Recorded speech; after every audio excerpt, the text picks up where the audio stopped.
Marriage కోసం నేను set చేసుకున్న 2 బ్లౌజెస్ అయితే ముందు చూపించాను కదా, ఇది థర్డ్ బ్లౌజ్ అనమాట. ఈ పట్టు శారీ మీదకి నేను సింపుల్గా కొంచెం స్కాలప్ డిజైన్ మాత్రం పెట్టించాను. అయితే స్కాలప్ డిజైన్లో కొంచెం ఇలా కాకుండా 2 లైన్స్ వచ్చేలాగా పెట్టమన్నాను, కానీ వాళ్ళు కరెక్ట్గా ఇలా చేయలేదన్నమాట. సరే, ఏదైనప్పటికీ స్కాలప్ డిజైన్ ఏదైతే ఉందో దాని చుట్టూ సింపుల్గా ఒక నెక్ లైన్ వేద్దామని అనుకున్నాను. దానికోసమని చాలా కలర్స్ ఆలోచించాను, కానీ ఏది దీనికి సెట్ అవ్వదనిపించింది. ఎందుకంటే శారీ కలరు ఉల్లిపొర రంగులో ఉంటుందన్నమాట. అలాగే బ్లౌజ్ బోర్డర్ కూడా కాపర్ కలర్లో ఉంది.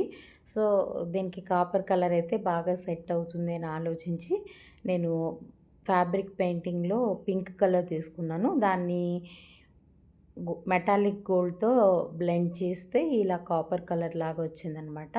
దీన్ని ఇలా నెక్ లైన్ చుట్టూ శారీలో బోర్డర్కి ఏదైతే ఉందో ఒక చిన్న ఫ్లవర్ని తీసుకొని, ఇది చూసారు కదా, ఇక్కడ శారీలో ఫ్లవర్లో ఉన్న లోపల ఇన్సైడ్ డిజైన్ మాత్రం తీసుకొని వేద్దామని ఆలోచించాను అనమాట. ఆ రకంగా ఎగ్జాక్ట్గా కాకపోయినా ఆల్మోస్ట్ అలాగే వేశాను.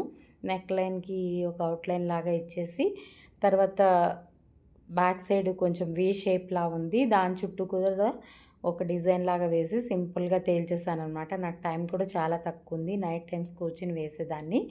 ఇలా వేసిన తర్వాత శారీ నెక్కి అయితే ఈ రకంగా సింపుల్గా ఉందన్నమాట. ఫ్రంట్ హ్యాండ్స్కి కూడా వేసేసాను.